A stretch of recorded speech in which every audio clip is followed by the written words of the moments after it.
BJP Gujarat में तीसरी बार सभी 26 सीट जीतने का दावा कर रही थी, लेकिन पार्टी के अंदर एक दर्जन से ज्यादा सीटों पर बगावत के हालात बन गए हैं। वडोदरा सीट से बीजेपी के अंदर शुरू हुई बगावत अब पूरे गुजरात में फैल गई है। एक दर्जन से ज्यादा सीटें अब बीजेपी नेताओं के विरोध के चलते फंस गई हैं और बगावत की ये आग तेजी से फैल रही है। गुजरात बीजेपी में तेज होती इसी बगावत पर आज हम करेंगे चर्चा। नमस्कार, मैं हूं आपके साथ मानसी। तो शुरू करते हैं गुजरात में बीजेपी में हुई बड़ी बगावत की। लोकसभा चुनाव में इस बार गुजरात में चौंकाने वाले सियासी घटनाक्रम चल रहे हैं। पहली बार चुनाव में बीजेपी कार्यकर्ता खुलकर अपने ही प्रत्याशी का विरोध कर रहे हैं, तो दूसरी तरफ पार्टी के वरिष्ठ नेता खामोश बैठे हैं। खामोश ही नहीं बैठे बल्कि इस बगावत को हवा भी दे रहे हैं, खास तौर पर वो नेता जिन्हें हाशियाई पर धकेल दिए गए हैं। 2014 और 2019 में बीजेपी ने गुजरात की सभी 26 सीटों पर जीत हासिल की थी, लेकिन इस बार बीजेपी के लिए 15 सीट जीतना भी मुश्किल हो रहा है। कांग्रेस ने तो पहले ही दावा कर दिया था कि गुजरात में इस बार चौंकाने वाले परिणाम सामने आएंगे, लेकिन अब बीजेपी के अंदर जिस तरह से हर सीट पर बगावत के हालात दिखाई देने लगे हैं, उससे क्लीन स्वीप की दावे पर बीजेपी के अंदर ही सवाल उठने लगे हैं। एक तरफ कांग्रेस ने राज्य में कांग्रेस और आप के गठबंधन से बीजेपी विरोधी वोटों के बंटवारे की संभावना समाप्त हो गई है, तो दूसरी तरफ बीजेपी के अंदर तेज होते बगावत के सुर ने इंडिया गठबंधन को मजबूत स्थिति में पहुंचा दिया है। वडोदरा, साबरकांठ, राजकोट, सुरेंद्रनगर, जूनागढ़, पोरबंदर, अमरेली, वलसाड़ सहित एक दर्जन से ज्यादा सीटों पर बीजेपी में ही बगावत हो गई है, जिसके बाद पार्टी की मुसीबत बढ़ चुकी है। पार्टी के प्रदेश अध्यक्ष CR पाटिल जो चुनाव का ऐलान होने से पहले दावा कर रहे थे कि हम हर सीट 5 लाख वोटों के अंदर से जीतेंगे, वो भी अब बीजेपी की बगावत को थाम नहीं पा रहे हैं। उनकी कोशिश फेल साबित होती हुई नजर आ रही है। बगावत के चलते मोदी सरकार के मंत्री भी मुसीबत में फंस गए हैं। बीजेपी के लिए सुरक्षित मानी जा रही सुरेंद्रनगर सीट पर पेच अब फंस गया है। सुरेंद्रनगर सीट पर बीजेपी ने मौजूदा सांसद महेंद्र मुंजपारा का टिकट काटा और चंदू शिरोहा को उम्मीदवार बना दिया।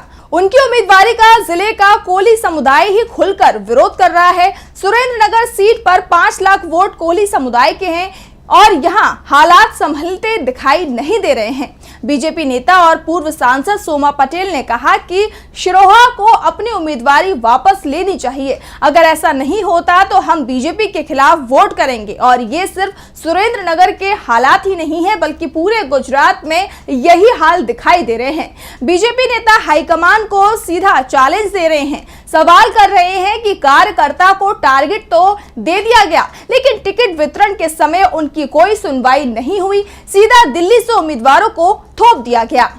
टिकट वितरण को लेकर हाईकमान की मनमानी का असर गुजरात में दिखाई दे रहा है। पार्टी कार्यकर्ता आपस में ही भिड़ रहे हैं। अमरेली लोकसभा सीट पर बीजेपी ने भरत सुतारिया को टिकट दिया। यहां के सांसद नारायण कछाड़िया का टिकट काट दिया गया। सुतारिया का यहां जमकर विरोध चल रहा है। बीजेपी नेताओं को मनाने के लिए राज्य के पूर्व मंत्री भूपेंद्र चुड़ासमा को भेजा गया था, लेकिन उनके साथ ही बीजेपी नेता आपस में भिड़ गए। हालात अब पूरी तरह से बीजेपी के हाथ से निकलते हुए दिखाई दे रहे हैं। इससे पहले बीजेपी ने 2 सीटों पर अपने उम्मीदवार बदल भी दिए थे। वडोदरा में 2 बार के सांसद रंजन भट्ट का टिकट काट दिया गया था। रंजन भट्ट की उम्मीदवारी का ऐलान होने के साथ ही वडोदरा में जमकर विरोध प्रदर्शन हुआ था। बीजेपी ने बाद में भट्ट की जगह हिमांग जोशी को उम्मीदवार घोषित किया, लेकिन उनका भी विरोध हो रहा है। बीजेपी के लिए चिंता की बात यह है कि वाराणसी सीट पीएम मोदी का भी संसदीय क्षेत्र रहा है। नरेंद्र मोदी ने 2014 में वडोदरा से संसदीय चुनाव जीता था, लेकिन बाद में वाराणसी से चुनाव लड़ने के कारण उन्होंने ये सीट छोड़ दी थी। अब ये सीट बीजेपी के हाथ से फिसलती दिखाई दे रही है। वडोदरा जैसे ही हालात साबरकांठा सीट पर भी बने हुए हैं। पार्टी के नेताओं के विरोध के बाद भीकाजी ठाकुर का टिकट भी काट दिया गया और उनकी जगह कांग्रेस के एक पूर्व विधायक की पत्नी को सीट से मैदान में उतारने का फैसला लिया गया है। यानी बीजेपी ने पहले ठाकुर को टिकट देकर गलती की थी और उसे सुधारने के नाम पर उससे भी बड़ी गलती अब कर दी है। दरअसल बीजेपी ने यहां से शोभना वराया को टिकट दिया था, जिस पर बीजेपी के ही कार्यकर्ता आरोप लगा रहे हैं कि टिकट मिलने से पहले तक शोभना बीजेपी की सदस्य तक नहीं बनी थी। उनके पति जरूर कुछ दिन पहले ही कांग्रेस छोड़कर बीजेपी में आए थे।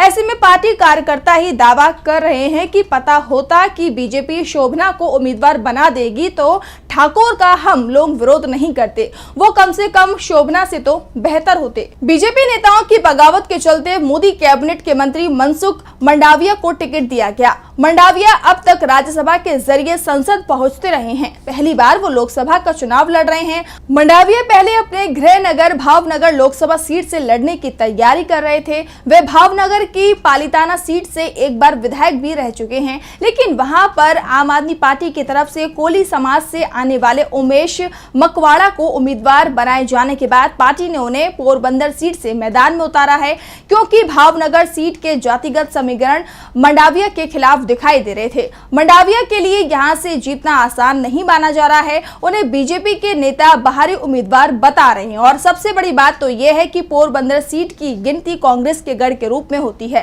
कांग्रेस के नेता विठल भाई राडिया ने 2009 में यहां से जीत हासिल की। वो लगातार 3 बार यहां से चुनाव जीते हैं, बाद में वो बीजेपी में चले गए। विठल भाई के बेटे जयेश राडिया यहां से बीजेपी का टिकट मांग रहे थे, लेकिन बीजेपी ने उन्हें टिकट नहीं दिया।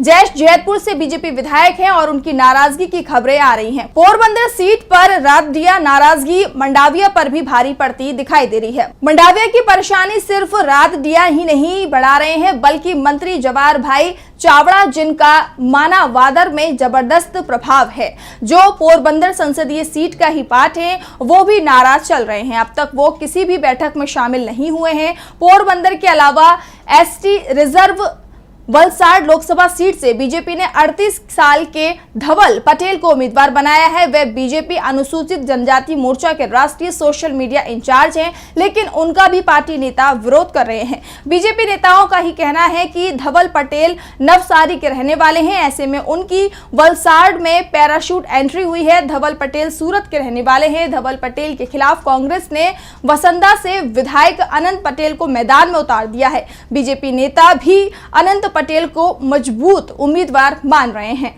बगावत का सबसे ज्यादा असर राजकोट सीट पर दिखाई दे रहा है। केंद्रीय मंत्री पुरुषोत्तम रूपाला ने क्षत्रिय समाज के खिलाफ एक बयान दे दिया था। अपने इस बयान पर वो अब बार बार माफी भी मांग रहे हैं, लेकिन क्षत्रिय समाज रूपाला को माफी देने की जगह उनका टिकट काटने की मांग कर रहा है। बीजेपी रूपाला के साथ खड़ी दिख रही है, तो अब क्षत्रिय समाज अब पूरे प्रदेश में बीजेपी को सबक सिखाने की तैयारी कर रहा है। इसी तरह से जूनागढ़ सीट पर बीजेपी उम्मीदवार राजेश चूड़ासमा का कोली समाज खुलकर विरोध कर रहा है। राजेश चूड़ासमा के टिकट काटने का दबाव कोली समाज की तरफ से बनाया जा रहा है। ऐसे में बीजेपी बुरी तरह से फंस गई है। टिकट वितरण के बाद हालात पूरी तरह से बदल गए हैं। 1 दर्जन से ज्यादा सीटों पर शुरू हुई बगावत के बाद कोली और क्षत्रिय समाज की तरफ से जो संकेत दिए जा रहे हैं, तो कांग्रेस इस नाराजगी को भुनाने की तैयारी कर रही है। तो आज की हमारी इस स्पेशल रिपोर्ट में इतना ही। कल फिर मुलाकात होगी एक नई स्पेशल रिपोर्ट के साथ। तब तक के लिए आप देखते रहिए डीबी लाइव। नमस्कार।